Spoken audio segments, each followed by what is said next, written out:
Hi there and welcome back to John Bernard Waffle Hour on Waffle Wednesdays. You're about to listen to another great episode that we have on our podcast, but just before that kicks in, just would like to ask everybody, no matter where you're listening to, whether it's Acast, Spotify, YouTube or Instagram, please like, share, comment on all our posts. It'd be great as it'll just help the channel grow, because me and John are really enjoying doing all these episodes so far, and we would really like the podcast to grow more so that we could put more into it and make them better for all our listeners. Thanks for listening so far, and we have a whole catalogue back of episodes, so make sure you go and listen back to the very first one and follow them all the way through. Once again, thanks to all the listeners so far for listening, and enjoy this episode.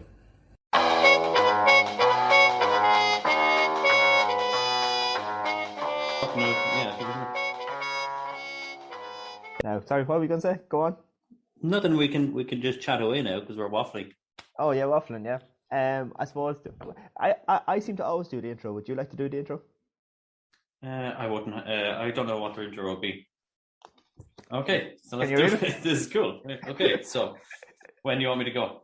Well, we're recording, so fire ahead. Oh, brilliant. Okay, so welcome back to the John Bernard Waffle Hour on Waffle Wednesdays. This is episode number 7. And this episode we're going to be waffling on about a different subject. But anybody who wants to give us advice on subjects that we're going to talk about, email us in the jbwafflehour@gmail.com, or give us a shout on Instagram at jbwafflehour podcast. Just give us a shout and give us a message or tag us in your stories. We'll do anything. That's beautiful, John. That's your first time. Yes. Fair play to you. Oh yeah. You know. Yeah. Good. Very interesting. You done well. Do you like the cue cards? I was able to hold them up for you.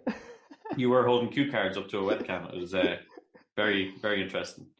All I was missing was you pointing at the words. And as I usually say, what is up, J-Dog? How was your weekend? It was a lovely weekend. Actually, had the most unproductive weekend ever. Didn't even leave the house. I did. Really? Sorry. I left the house to bring the wheelie bins just to the left-hand side. The bin man comes on a Thursday, but we left the bins out on a Friday or Saturday morning. So that was the highlight of the weekend. You know, it's December when the highlight is bringing the bins in, isn't it? Yeah. And you done nothing else? Nothing. No, nothing. Did I do that else? No. We had a few visitors. The aunties came over for a cup of tea on Saturday, so probably just cleaning the house and tidying a bit. So they'll come. And we're minus Tully this week, but yes. I think that we probably have to get Tully back on. I think we will. We didn't even get started with our conversations. There's a lot more there. Oh, I think so. Yeah. I think we could have just pressed record and just let her away. I don't really think we needed to come in that often. No. Nursing podcast. Just call it that. Yeah, I'm sure we'll get her back in. I think she's interested in coming back in and maybe talk about something else next time. But even at that, she was like talking about the nurses and not being paid enough. And did see Miss Ireland then this week. There she was in, I think, Israel or somewhere like that. She had a big cape that said "Pay nurses fairly." It's like there's something very interesting there. So, pay the nurses and something like that. Yeah, I mean, even the third and fourth years that are now med students or nurse students came out in the pandemic to start working, and they were working for free. They weren't even getting paid because they're third and fourth. Yeah, in college, the students are getting paid for free. They're getting the dirty work as well. I imagine it's tough. Yeah, that's it. And we're going to talk about some sheep. Now, before anybody says anything, right, I am not an expert. So I'm not going to have all the answers. What would you call yourself, Bertie? Not a sheep expert, but you would be a sheep enthusiast, wouldn't you? A sheep enthusiast, just like you're a gin enthusiast. I'm a sheep enthusiast. We all have hobbies. And I've been dying to talk about this sheep in the podcast because it's not a usual hobby like some people take up gin or they take up stamp collecting. You collect sheep. Well, I think gin and stamps would be slightly easier, perhaps. If you can't get drunk from licking stamps, you can get drunk from gin. I thought you were going to say something about licking sheep there. I said that's the wrong kind of. Well, that was a question. I have that written down here somewhere there on my list. But yeah, no, it's quite interesting there. Sheep that doing the sheep. Basically, anything that I know, I've only learned in the last maybe 2 years, maybe. That's about it. Yeah. About what made you get into sheep? I suppose we could start with that. Did you always go when you were like 6 years old? Did you look at a sheep and go, someday I'm going to have some sheep? Well, I think there was always a bit of a farmer in me, but when you don't Yeah. have too much land, you can't really be a farmer at the start, can you? And is it Pretty like, well. is it to monetize the sheep, like breed them and get money, or is it like, do you like to see, like some people have like ant farms and they like to see a colony grow or whatever?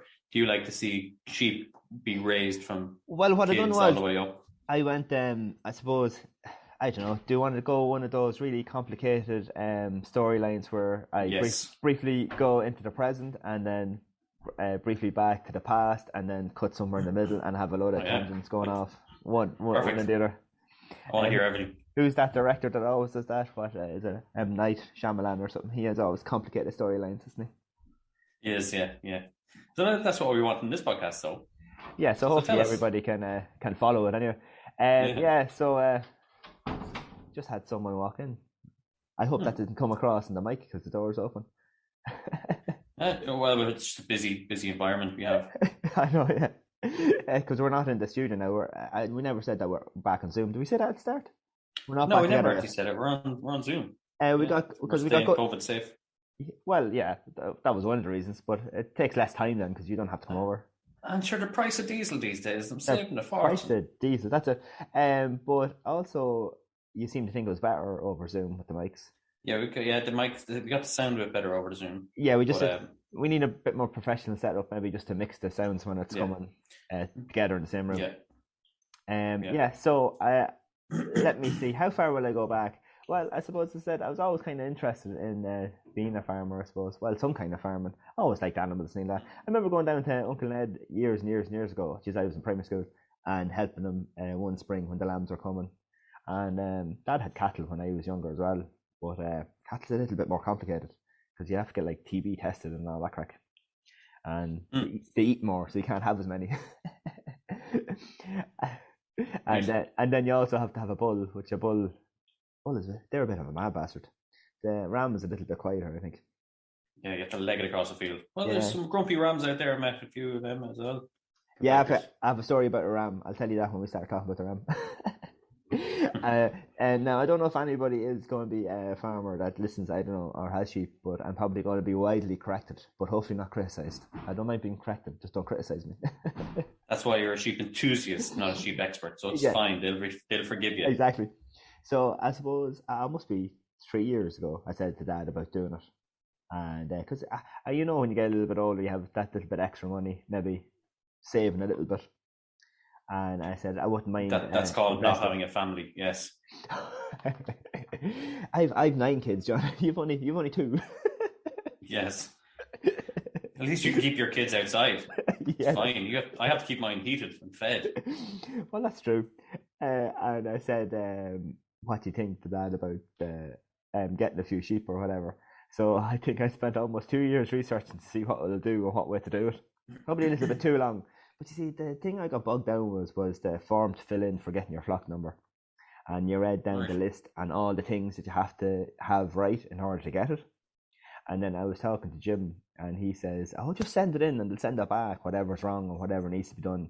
Because there's loads of stuff I didn't have on it. And it's really complicated because there's loads of sections, but when someone explains to you, most of the sections are for cattle, not for sheep, like. Because when you get into cows, cattle, dairy, beef, whatever, it's way more complicated. Like you need all the housing set out and what kind you're going to do and all this crack.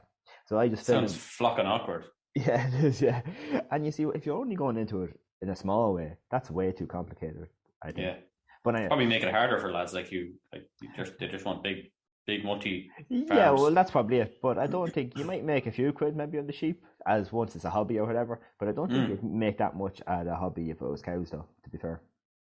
Right. And then what was it? Oh shit, where was I? Lost me train. You're getting the flock form. Oh yeah, and filled it in and sent it off. And then they sent it back, and I didn't have a vet on it because I missed that bit. So I rang up a liver and said it was alright to put them down, and I sent it back. And they were like, "Oh, someone will come out then and check because it's like what do you call it, a home check or a farm check or whatever." Because you meant to have like imagine so. a place to gather them in and somewhere to like a race to put them through to check them and dose them and things like that. So and someone actually cares that you're going to look after the sheep. It's not like some randomer can just get 10 sheep and keep them in a field. Yeah, there is someone out there that'll like literally make sure that you're looking after them. Yeah, because you have to get like an aerial shot or the deeds to whatever field you're in to say you either have a rental agreement to say you can rent it like long term or that you own the field. And you also have to put in the ordnance survey of the field that you're going to keep them in. So you can't randomly move them around to different fields and all that. Like, I thought you could just buy a couple of sheep and that's it. Put them out there cutting the lawn. No, I think this is why it took me so long. Then people that how do I see people with like sheep that they have it in the front lawn just cutting the grass? Well, you see, if they know someone that has sheep, they could get them off it, I suppose. But that's probably not 100% either. I don't know.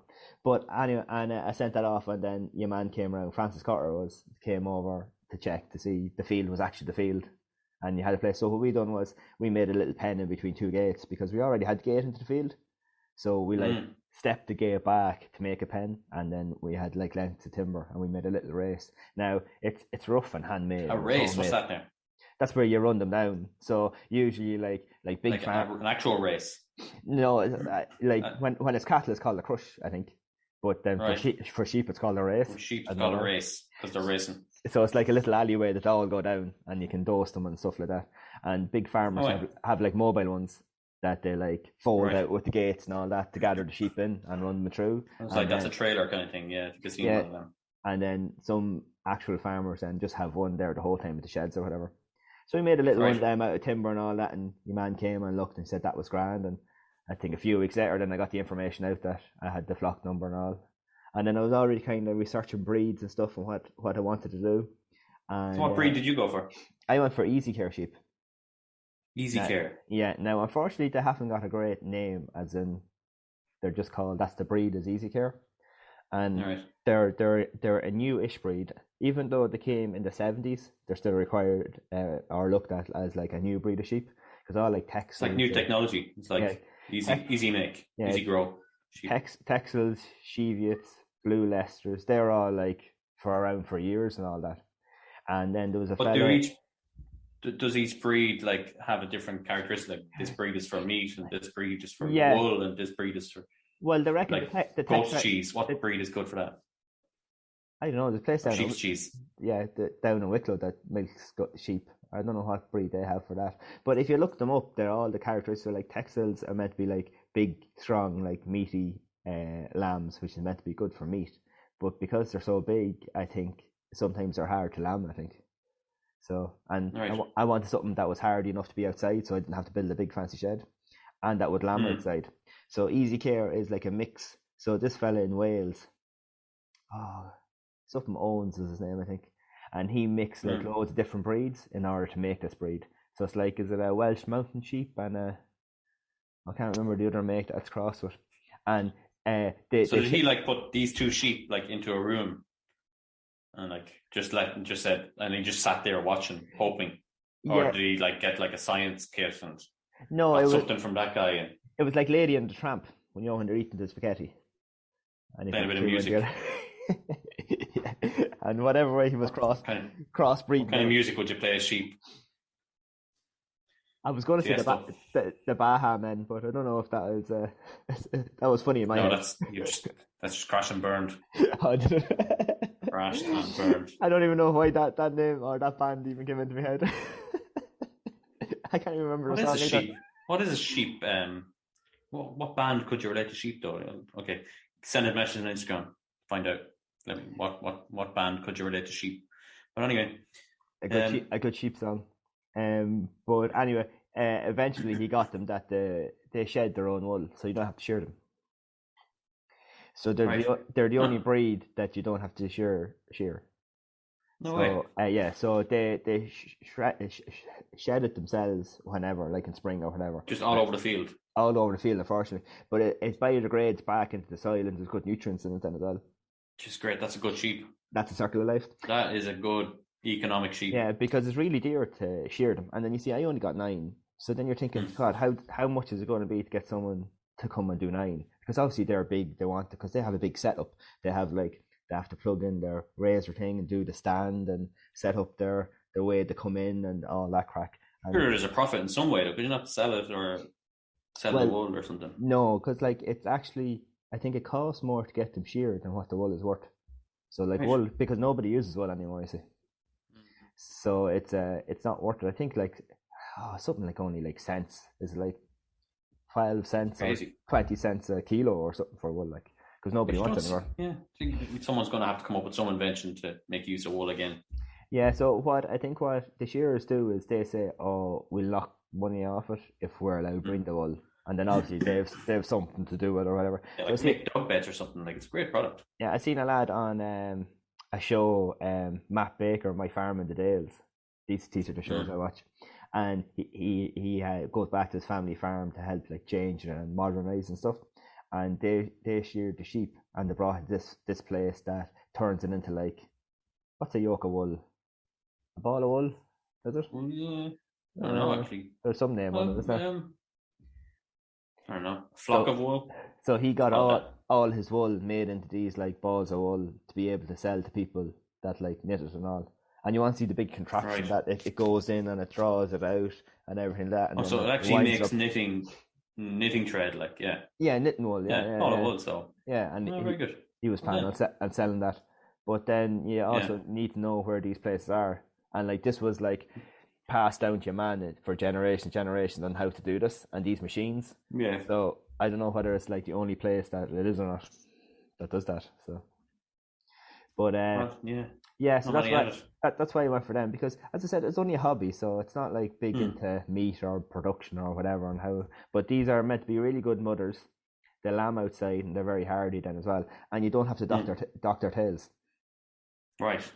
Just plenty of benefits. Yeah, well, I think so. So I don't really know why. I know there's the fella in Oldcastle I bought them off, and then there was a fella in Kilkenny that was on near to the ground that has them, and then I see a lad up and around like Armagh or something on Dundee the odd time. But they're the only ones I've seen that has them.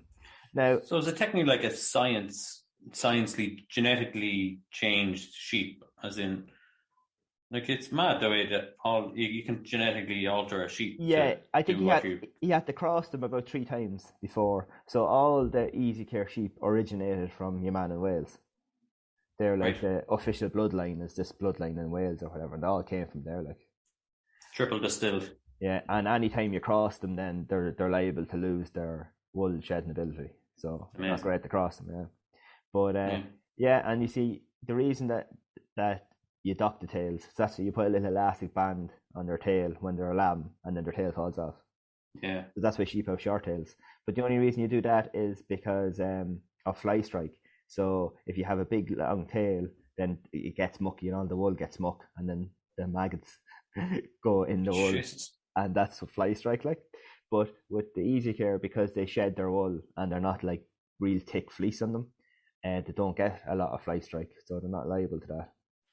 So you don't. That's why most of them have like long tails. You can still dock their tail, but most of the Easy Care have like long tails. They don't, but you don't need to.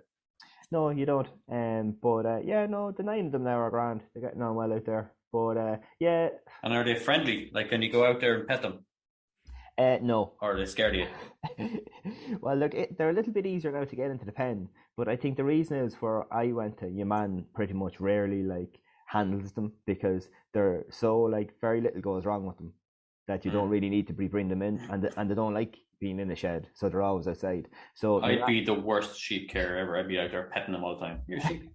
Well, I think when the lambs come, and if I keep any of the yo lambs, then they'll be used to being here, so they might be a little bit different. But your man has like 400 acres, and the sheep are all out there like miles away from kind of they're wild cars or people. And you see here, because they're beside the house, they're always seeing us now, so they're getting a little bit better. A lot of noise. Yeah. They're definitely a lot like, what do you say, like a mountain goat or something. There's a bit of a mountain goat in them, because every time you go near them, they'll put the head up. Now maybe all sheep do that, I don't know, and be looking at you. And as soon as you go out in the field, they just all group together.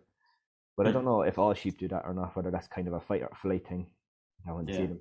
Gladiators. But these are 3 years old. See, they're not lambs. So the advice your man gave me was, once it's the first time lambing, you're better off with a 3-year-old. So they've already lambed. They've lambed twice, so they know what they're at, and the lamb that is a little bit easier, because your lambs would be harder to lamb because it'd be their first lambing. So they wouldn't have a clue what was going on. Yeah, exactly. So you might lose more of them or whatever. And when you've only 9, you kind of want to keep all your lambs Jeez, you put a lot of work into it, Bertie. You put a Well, lot of work into it, man. just a bit of research and that. As in the research wise, know what them to get. Like, because I'd imagine, some people will get sheep and then just learn after. They're like, should have got 3-year-old. Well, some of it I've learned because lose their first. I dosed them with a worm dose and a vitamin dose like at the start of October, but I didn't know I was meant to. I didn't know a fluke worm was something else, or liver fluke. Sorry, so I had to dose them from that. So I didn't know that. So I found that out then as well. So I had to dose them again. Dosing them is a little bit hard because I only have a syringe. I don't have a fancy dosing gun because they're dear, and I only have 9. So some of them don't like it being shoved in their mouth. No, not many do. No. So you see, the dosing gun has like a longer nozzle that goes in the side of their mouth, but the syringe is very short. So you have to like try and get the thumb in and keep their mouth open and push it down. And you can't shoot it down too quick because it'll choke them. And they've got like 2 tubes in their neck, and you have to make sure it goes down the right one as well. Oh Jesus, that's in mathematics. Yeah. They have 2 tubes in their neck. What? One for breathing, one for eating. I think so. Yeah, pretty much. Yeah. So you can't let it go down the wrong one, or is it the different stomachs? Oh, I can't remember. But then, like, do sheep have loads of stomachs? I think so. Yeah, I heard an animal has 2 stomachs or 3 stomachs. Yeah. So I can't remember if it was sheep or not. You have to be careful of that. But as I learned though, like if you read too much, you'll see all like the bad things, and most of these things are only like 1 in whatever, like really low odds of happening anyway. So I was getting a bit put off by that at the start, but then after a while, then you realise it's only like every so often that could really happen. So you just have to kind of get in and get it done. But we had one that was lame as well. You always have to watch for that because that doesn't be great. Because then he's sick, like. Yeah, well, a lame, like something wrong with the hoof, like. So. Did you get him a half price? No, I'm just saying you have to watch out for that. So that happened one of ours. So you have to bring them in and spray stuff on it and check it. I get you. Because a lame sheep won't move around as easily and uses more energy because it's only going on 3 legs, and then it doesn't eat as much, and then it starts losing the condition.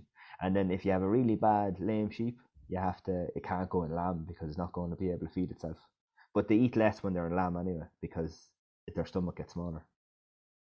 So I'm told, yeah. And there's a lot to it, isn't there? Yeah, and then every year, then you have to check, was it their teeth, their bag, and their hoofs. So if any of them are bad, it's gone.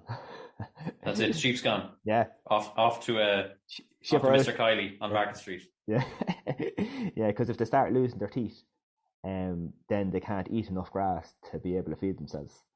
So you want to make sure that all have their teeth. But that's not. Right. You don't have to do that till next August. That's when you start. And is there a sheep dentist?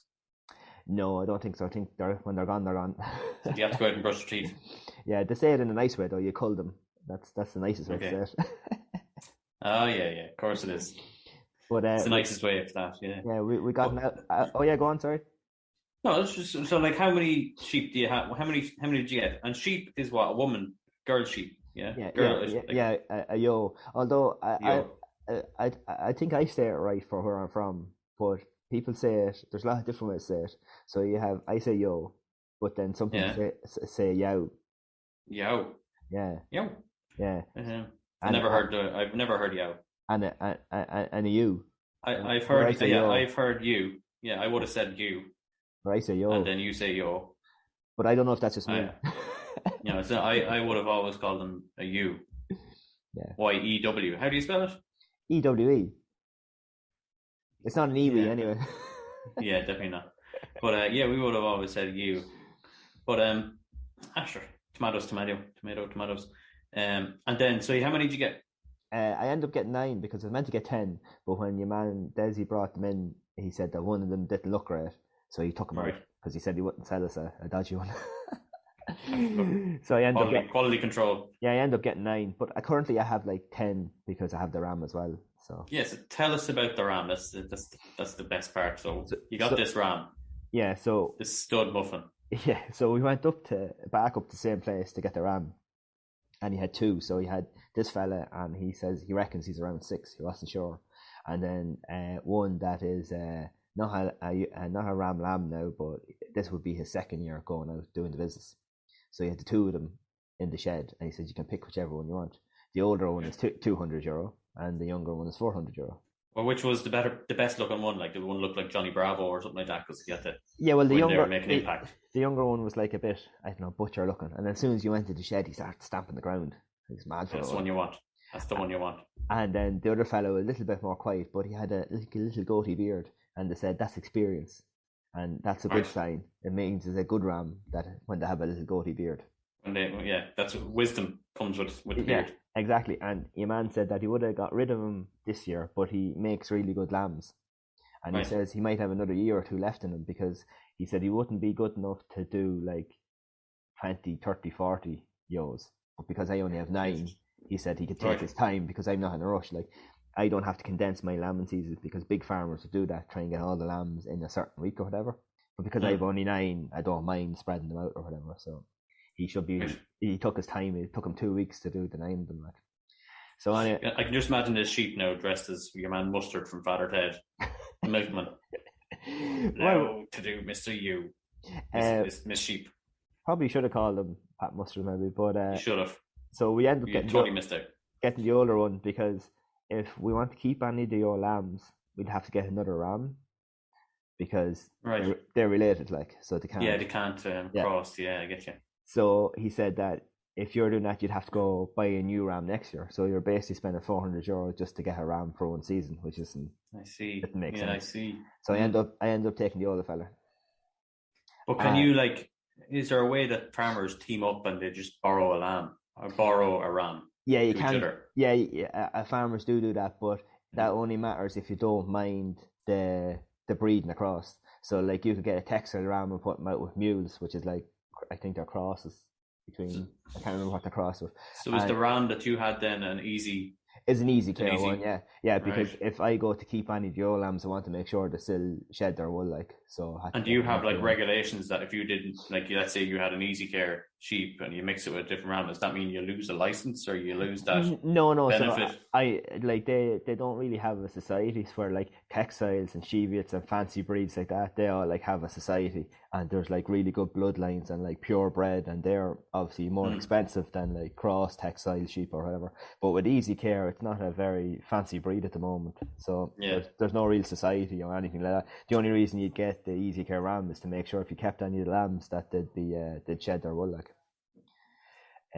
But yeah, no, he seems to do the job. So you have to put a harness on him and like a chalk marker. Now you didn't have to buy a harness. A lot of paint stuff put the paint on his chest, and then that marks them. But I went for the harness with the chalk. So we put a green chalk on him for the first 2 or so weeks. So all the ewes now have green bums. And then they had green bums. He did his business. He did, yeah. And then I think every 17 to 21 days they come back into heat if they're not done. So after that, then brought him in and changed his marker around. So we put a red marker in. So then you had to wait to see was there any red bums. So there's no red bums. So they're all green bums. So they all got done the first time round. Right. So I wonder. It's an interesting theory that like the marker, and you can know. I wonder, can it be used in the human side? Like a wife now puts a red marker onto the husband's, I don't know, thing, and heads out. And he heads down to the pub, and then he comes back home, and he's like, grand, I'm like. And then she sees a woman walking around with a red something, and then to be like, that was up to no good. I think it would only work if like it was done a certain way. Yeah. Let's keep. Okay, I get you. Went too far. Went too far. Maybe it's a terrible idea. It would never take off. I know this isn't a PG podcast, but that's a dodgy line to be going down. We'll talk about it after.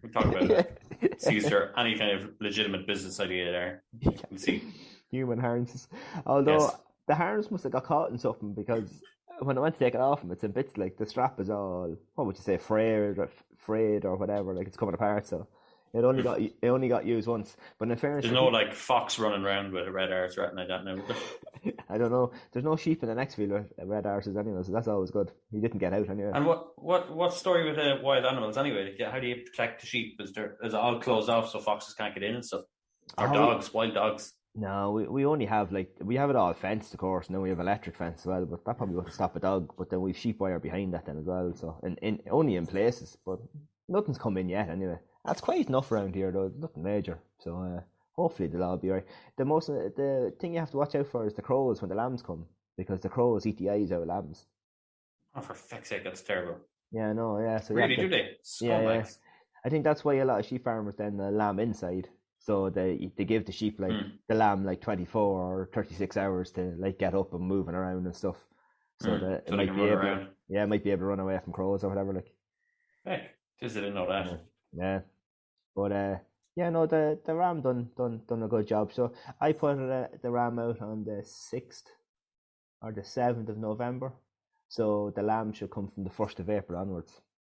So it's a waiting game now. You just have to wait to see if they get in the pudgier. Yeah. So they didn't come back into heat because the ram never tried to service them again when the red chalk was on. Okay. So we're hoping now. If you're a big farmer, you'd probably get them scanned in January, I think, or the end of January. Right. But I don't think vets do that. Maybe vets do that because I know there's certain scanning people. So usually shearers, they shear in the spring, but they also scan then as well earlier than that. So they do both jobs in order to get more money. So they're double jobbing it. But I think vets do as well. But then if it's expensive to be brought out, it's hard to know because big farmers will want to know whether it's a triplet or a twin, because if it's triplet, it's slightly different feeding, and they'll group all. So if you had 400, you'd group all your triplets together, or you'd group all your twins together, and you group all your singles together.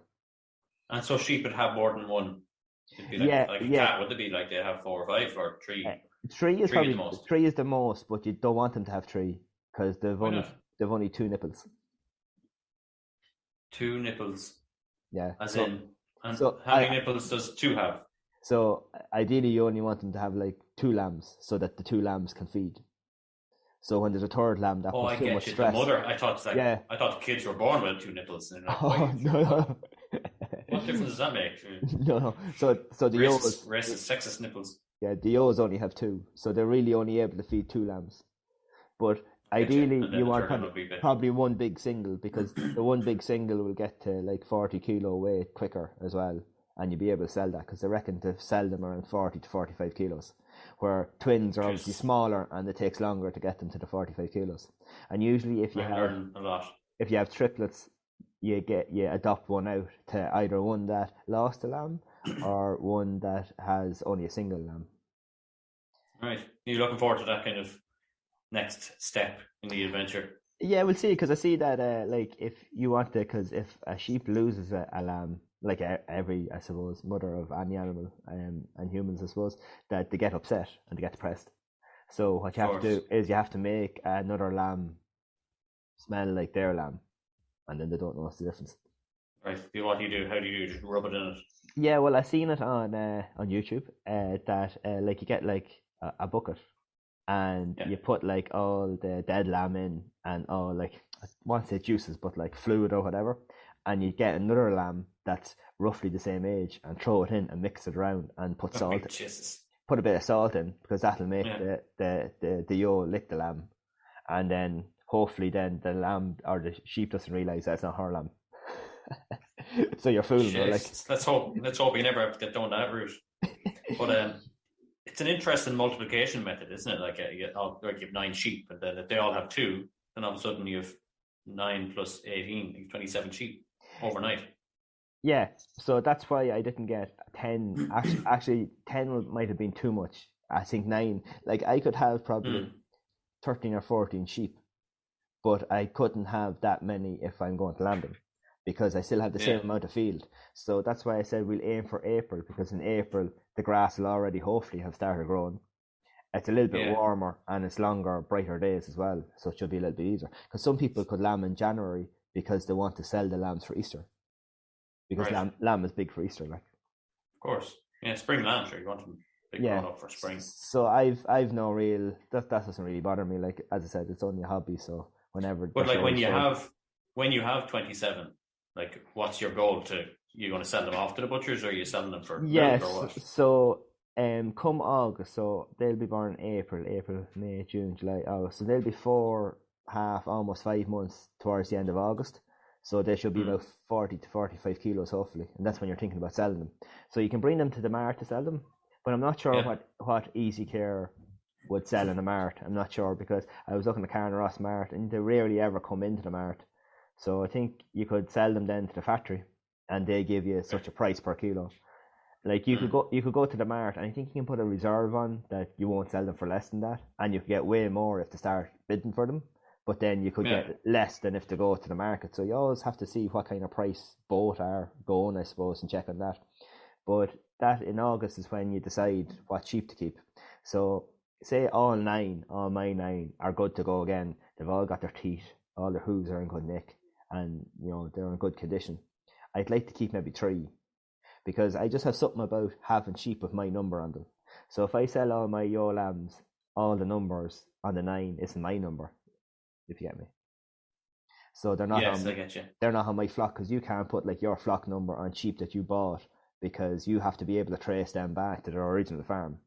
So all the tags that are on the yos now are someone else's number. So I'd like to have like my kind of product kind of thing, if you get me. Because like your brand, the Bertie brand. Yeah. So I might keep 3 because I think I could have 12. And then next year, if I keep my original line plus 3, I'll definitely have to get rid of some of the original line next year, and I might keep another 3. And they'll be my yos that were born on farm, So eventually you'll phase out the original line, and all the yos that I'll have will be like home bred sheep on this grass or this field or whatever. Sure, that's what it's all about. Brilliant. But I wouldn't be able to have more than 12 though with the field that I have. She'd be too tight. Right. I'd say. So you have to expand someday. Yeah, because as you said, you don't know, like, if you have 12, they could all have triplets. Yeah. Then what are you going to do? That'd be insane. And then some will have doubles and some will have singles. So, like, best case scenario is each will have 1 and it'll be a nice big lamb, and you're only doubling what you have. But you could triple what you have. And then you have to make sure you have enough grass, enough feed, enough area for them to go around, because you'll have to split up the field to alternate them, because they can't stay in the one like paddock or the one field for too long, because obviously the poop. Yeah, when the place is full of too much poop, then there's no grass, and you have to give the grass a bit of a break to grow back, Yeah, train them to poop in the corner. Ideally, that would be great, Yeah. We also have to rub their nose in it. We also have to find someone to put Gandalf now as well, because we have him still running with the O's up until maybe the end of January. He'll be out with them, and then you'll have to take them away because he's bullying them, like, because he's eating all the silage now, because we opened one of the bales there at the weekend. So they're onto the silage. Well, it's not. Well, it was fairly dry because it was 3 to 4 days before it was baled in the summer, so it did get dry. So not very like moist. It's damp, but not moist, and it's not chopped either. It's just normal bales, which is, I think, all right for sheep. Well, hopefully. They seem to like it anyway. But the smell of it when we cut it, smell class. Oh, disgusting, I'd say. No. Brings back to your youth. It smells class. The silage, like, it's not smelly, like. Yeah. Silage. Yeah, that's it. The wife hates that smell. But I'm like, that's the best smell. It's like, it is a disgusting smell, but it brings you back to your No. These bales are nice. It's a nice sweet smell off it, like, And the sheep seem to like it because the grass is definitely gone now. It's gone too tight, and you've seen them wandering over to like the borders of the field instead of being in the middle. So they're looking for that extra food. So, now in fairness, we got plenty of bales off the field, so we have a good stock of them left. And we'll see how we get on. But you want to make sure, like, because the last trimester, is that what they call the sheep as well, or the last few weeks is where the lamb will put on the best size, so you have to make sure you're feeding them right, so they come out nice big lambs, and then they'll get to their 40 or 45 kilos quicker if you do that.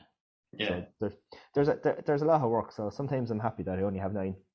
And what's down the road? Like, you're going to get a couple of nanny goats or anything like that, or no, sheep? I'd like to build up to 20, but I'd have to get some extra land, like, because I definitely don't have enough for 20 at the moment, field wise, like. So we'll see how we go on. But yeah, it's an interesting venture. Ideally, I'd like to win money and buy more fields and have more sheep. And then wouldn't we all love to win money? And then, because like land is ridiculously expensive, and it's even to rent it. Like I'd like to leave my current job and be a sheep farmer eventually, but that's going to take a lot of work, and it's a long way down the line as well. It's more kind of a retirement plan maybe when I retire from my current office job. Yeah, true. Yeah, that would work. Yeah, well, if you consider like each sheep is worth money, and you're building an investment, I suppose. Yeah, hopefully can build it up a bit and we see how it goes.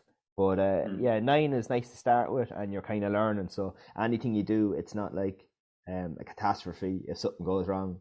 So Yeah. I have them since like the start of September or the end of August, and they're all still alive. So I think I'm Good going job. all right. You did good job. And And I'd say you're looking forward to the lambs are the cutest things. yeah, because basically now until the lamb, you don't really do anything with them. You know the Yeah. way it's not like a pet where you get and you're constantly doing things with it or whatever. Like Yeah. so like I dosed them and now I'm feeding them, and then I had to bring them in a couple of times because I had to put the harness in their arm and then had to check. Well, I named one of them because that's the one that hurt her foot first, and we had to give her extra attention. The other 8 are grand, nothing happened to the other 8, but Doris Yeah. got like a cut on her leg, and then she got like some kind of ulcer or kind of abscess thing in the middle of her hoof. So I had to spray that. That's gone now, and we had it wrapped up and stuff. So that's gone, and she's now not lame anymore. But she had a cut that we had to bring in and spray the blue fluid on as well. So And I never actually asked, like, do you have like names for each sheep? just Doris and Gandalf, yeah. Just Doris. So no, the other sheep don't have any names. No. It's just because we were constantly bringing her in and doing that. I just called it Doris. But if she has a nice lamb, I'm going to call it Day. So then you'll have Doris and Day. Brilliant. Big Doris Day fan, are you? No, but I just think it goes well. You do? I don't even know where Doris came from, to be honest, but I went with it anyway. I will see. And Gandalf came because of his beard, because he has the beard and he looks He's the like wisdom beard. Yeah, he's nice and quiet now. I was watching a YouTube video there of the Sheep Game, the YouTube channel, yesterday, man up in Scotland, and he had brought a ram in, and he had him in the race, and he got in because he wanted to check the hooves, and the ram turned round in the race and like ran for him and bet his head off the gate, like, oh yeah, they love baiting their head off things. So kind of lucky. Gandalf is a little bit more relaxed, but he's an older gentleman. So we got this year out of him, and maybe if we don't keep any lambs, but I don't see the point in that because that's what. And what's Gandalf's future now? Is he going to some retirement home to live out the rest of his days now, or like he's worked hard all his life now? He's going to relax. He's going into a field of. Well, your man that bought him off, he says it'll be this year or last year will be his last, and last year would have been his last year on that farm, and he was going to go to the farm in the sky, going to be brought to the factory. So, geez, that's terrible. For his hard work. Yeah, I kind of half saved him, so gave him another run, another leisurely life. Yeah. And see then what we'll do next year. But if I'm keeping any old lambs, he'll have to go. But I might keep him then until maybe August when I decide what to do another. Bring him to the factory because you won't get much for him. I don't think you'll only get like 90 quid or something for a ram, like, because I don't know. I don't know if that's mutton. I think mutton is old sheep. Old sheep, right? Yeah, but I don't know if ram meat, what's that, or what they use that for, or whatever. I don't know. Probably dog food and stuff. Maybe, yeah. I can bring it over to the abattoir So you wouldn't want to get too close to them. No, at the end of the day, they're not pets either. It is a business thing. So even when the lambs come, they'll be getting shipped on as well. So decide what to do with them. Tricky one. You must pop over then when you have lambs. Will you be doing all the feeding them milk and all that kind of jazz, feeding the bottle? Or are these the sheep, the lambs you don't have to do that with? No, so the sheep will only be fed with a bottle if they have to be a pet sheep or pet lamb. If say if you can't adopt them to another sheep, and maybe the mother doesn't take to them, or the mother doesn't have enough milk for them, then you'll have to supplement their feed, and then they become a pet lamb. So you'll be feeding them with a bottle. So hopefully we don't have any of them. I hope you do. Or the opposite. Be having 8, going out with 8 bottles or 18 bottles. Brilliant. Even worse, like. So I don't know. Hopefully that won't happen anyway. But yeah, we'll see how it goes. It's kind of an interesting adventure, and it's one of those. It's absolutely intriguing. It is brilliant. It's one of those things that was on my list, so I've checked that off. Yeah, no, it's definitely something that is unique. Some people do other hobbies, and I know it'll take a little bit of money, obviously, to set up things to start. But a lot of the stuff when you buy first, whether it's the feeding equipment or the little shed they're trying to build for them, and the feed and stuff. Well, feed is every year, but there's things like gates and stuff that they're only a once-off thing. Because you just buy a gate and that'll obviously be your gate for until it breaks or whatever. So you'll have that. So a lot of the money you lay out at the start hopefully you won't have to do that again. Is there any other ways you can benefit? Like obviously, like with the wool, you said there's not much money in the wool, and then there's like, can you milk the sheep and send it off, and make sheep's milk or goat milk? Well, that's it. So if you were to milk the sheep, you have to have. I think it's something the same as cows. You have to like have a rotation policy because they'll only give milk off when the lamb. And I'm not sure how long sheep give milk for after the lamb. It could be only 3 months. So you'd have to have way more. So you'd have to, in order to have a business, if you had 50, you'd have to have like a rotation maybe every quarter or something. So you'd have 20-ish always being able to be milked. And you'll always have to be lambing, which is quite hard as well because you're lambing all year round. But there is some place down in Wicklow though that I think it was Ear to the Ground I seen it on. Oh, I'm really sounding old with all the TV shows I'm watching. But I think it was Ear to the Ground and they were down in Wicklow and like it's really expensive cheese. It's like fancy cheese or something. I can't remember who it is doing. And they have like little milkers just like a cow milking parlour, but they're obviously smaller like or whatever. Yeah, no, it's just it could be interesting. Like like the pun. How can you milk it? You know, how can you milk having a sheep? Because you've spent a bit of money. It's an investment. So like, how can you get as much money out of it as you can? Yeah, by having good lambs and good stock and getting a good name for having good lambs to sell. So like that, you either sell them in a mart or you sell them to the factory. So that's your pure avenue is raising them and selling them. Yeah. Good and stuff. then hopefully the easy care sheep breed will become more popular, and then people will be looking for easy care sheep. Like, yeah, that's true. Yeah. So and you're just so there's not many in Ireland, like obviously from what you're saying. Because the textile, like a good textile ram with like good like history and genetics could be like, I don't know, $1,000, $2,000, $3,000 it'd be. I seen on the sheep game now, I know that I was up in Scotland, there was rams selling for like 9 and 10 grand. Shit. Yeah, because the money, your biggest input or your biggest money should go into the ram, because if you have a bad ram, you have bad lambs, and that's the money. So the money comes from how good your ram is. I'm looking at pictures of easy grow sheep here, or easy care sheep. Easy grow, easy care, yeah. Easy care. And they had, well, no, there's loads of different pictures, but they look like tidy sheep now. They look like no, they're nice. Very tidy. They've got quite long necks and ears now. They don't have big pointy ears like blue Leicesters or anything like that. But no, they're floppy a bit. Yeah, they're quite good though. Yeah. No. Yeah. So that's any other questions? That's kind of it for now. That's it. No. Can I go out and play with the sheep? You can if take you want. A ball around? But as I said, at the moment the sheep kind of, because they weren't born here, and I think they're not just used to people that. Would they attack you then? If you went across the field, say, would they run at you? No, they wouldn't. The ram would. They'll run away from you. But right, they'll all group together straight away, and then you're trying to not hunt them, but like I don't run after them, but nice and easy to get them in the pen. But I will say, sorry, go on. You have a dog, don't you? Oh, no. You have a dog now at the minute, no? Oh, sorry, brought a bad time. Not. I had a dog as of 10 to 6 this evening, unfortunately. Oh, jeez, Bert, I didn't know about that. Do apologise. He old went age. Yeah, well, he was going to be 10 in January, so. Well, Bertie, sorry to hear that. So I had him at the vet the last couple of weeks, and just couldn't figure out what was wrong with him. So he went into his bed earlier on this evening and curled up, and he never woke up. So. Oh my goodness, I'm really sorry to hear that. How long have you had him? He would have been 10. Yeah, I would have had him. Wow, 10 years. 10 in January. Yeah, so.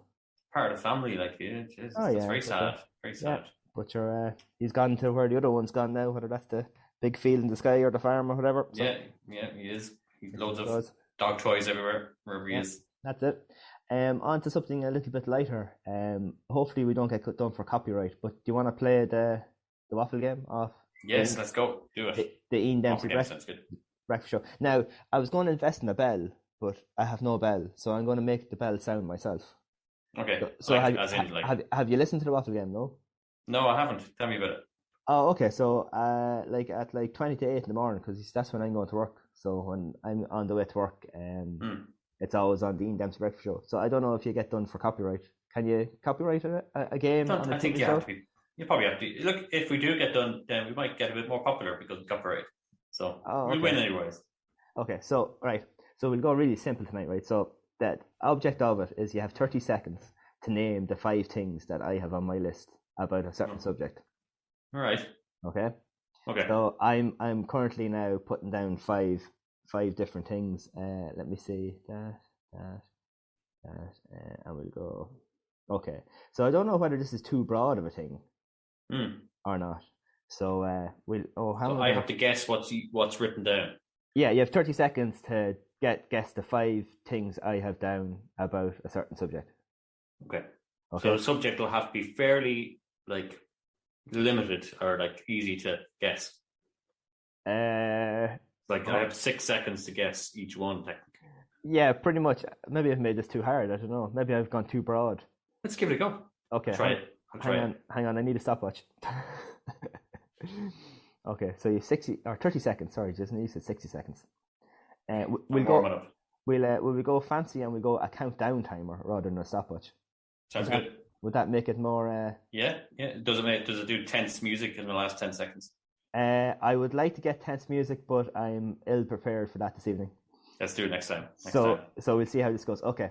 All right. So your topic on the Waffle game, on the Waffle Hour, on Waffle Wednesdays. Oh my God, that's a lot. OMG. We're going to go with something. I hope it's simple, but maybe I picked 2 obscure things. Right. We're going to go for things in trim. Are you ready? Okay. Okay. Start. A car park. No. Go on, keep going. Trim Castle. Yes. Ding.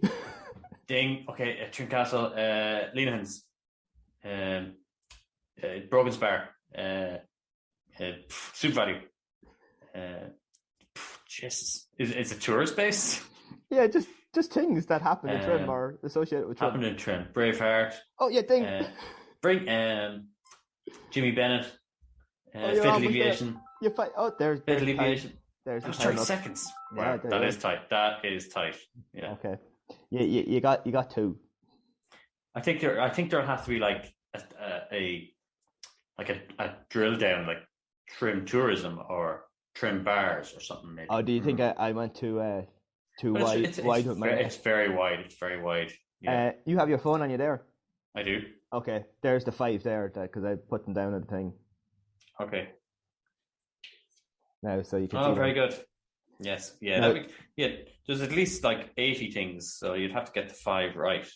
Yeah. So you got 2. Very so you can list them out there. So you got Braveheart. So I got Braveheart, the Castle, Fabio's, Chippers. Yeah. Doyle's Sweet Shop. Yeah. Market Street. Yeah. Okay. They're good popular ones. Yeah. Were they alright? Now I don't know if anybody was listening and decided to do that as we were doing it, but I wondered if anybody. Maybe it was too broad. Should it have been buildings? I think it was broad. Yeah.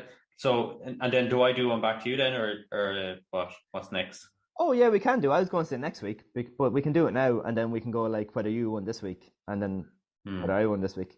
Okay. So do you have something in mind? Let's do one next week. So okay. I get the 5 written down. Perfect. I like that. Okay. That's good. Because I probably put you on the spot to come up with something there and then, did I? Nah, I like that. I like pressure. Pressure for tires. So right, because I done the questions and you didn't get the questions, then that's 1-0 to me. Okay. And then you do the questions and the topic next week, and then we'll see who wins. My topic next week will be Europe. You have to get 5 things about Europe. You can't tell me the subject a week in advance. All right. Well, yeah. Start writing down things about Europe. You have 1 week to start writing things. Perfect. The amount of options I have. Next week is going to be our Christmas edition. Oh, brilliant. What are we going to do? I think we should have a Christmas edition. I don't know. It's like it'll be the last one before Christmas. Yeah, I know about anything really. I know Christmas traditions. Yeah, Irish family traditions. That's exactly what I was going to do. Brilliant. What I want to do is to do traditions, but to see can we get maybe voice notes from people that we know. Yeah. Let's definitely concentrate on that. Then we get a few voice notes about what people did back in the day. Yeah, because I think I don't think the phone would interfere with the mic, would it? No, it shouldn't do. Phones only interfere with speakers, no? Yeah. Do you know? That'd be true. Do you know when they used to click and they'd whatever? Yeah, but I have my phone beside it right now, and you can't hear anything, can you? No, this phone's beside the mic as well. Okay. So Do you remember the old Nokias? You could nearly tell if a call was coming in. Oh yeah, exactly. Before the phone started ringing. So did they fix that? Is that not a thing anymore? I don't know. No, I think it was with the phones that had aerials, like big sticky out aerials. I think. Oh, like the Nokia or the Motorola T2288. Them kind of ones. That Yeah. was my first phone. Oh, maybe we should talk about first phones one of the weeks actually. Oh yeah. Or phones we had. I'm not sure how long that will go. But yeah, so Christmas traditions next week. So if anybody wants to email us in. Next week will be Waffle Wednesday. Next week will be what? Christmas Day? No, wouldn't be. No. Like Christmas Eve is like Friday. Oh yeah. Okay. So it's a few days in advance. But yeah, so if anybody wants to email in their Christmas traditions, we will read them out. That is no bother. Email the JB Waffle Hour at the JB Waffle Hour at gmail.com. But you can also go to our Instagram as well, as John said at the start, because he done the intro. Yes. At the JB Waffle Hour podcast, and message us there to see what your traditions are going to be. But we will get voice notes of people I suppose we know on the number. So I'm sure we'll tap up Tully again, and maybe you know someone from Lithuania maybe that might know something. Get a few traditions from Lithuania. Yeah, why not? Get a few voice notes. Hope you all can speak Lithuanian. And maybe you're abroad because Lithuania isn't on our map for places that the podcast has been listened to yet. So we could add that one in. Who knows? Yeah, I'll definitely spread across. Okay, so we'll do that next week, and that'll be episode 8. Oh my God, 8! We're doing this 8 weeks. That'll be 8 weeks, Johnny. Yeah, and we've done it in person, and we've done it over Zoom, and we've had a guest already. And we are well ahead. A couple other people said to come on and talk about different things too. Yeah. So we're going all right. Doing good so far. Yeah, so shall we wrap it up there for episode 7? I'm going to go work out now. So brilliant. I'm going to go put the kids to bed. Well, that's probably could be a workout in itself. I don't know. Do you have to catch them? You have to hunt them into the bed? I do have to chase them with a spear. Right. So we'll sign off on that then this week, and sure we'll talk to everybody next week, and we'll see whether. Guys. Thanks for listening. We might keep it on Zoom if everybody's happy with that. It's a little bit easier, is it? But I still miss seeing it. Yeah, Yeah, but we will. Once things go back to normality, we'll get it. We'll do a proper setup then. Yeah. Yeah. Cool. Okay. Until next week, folks. We'll talk then. Thanks, guys. Bye. Bye.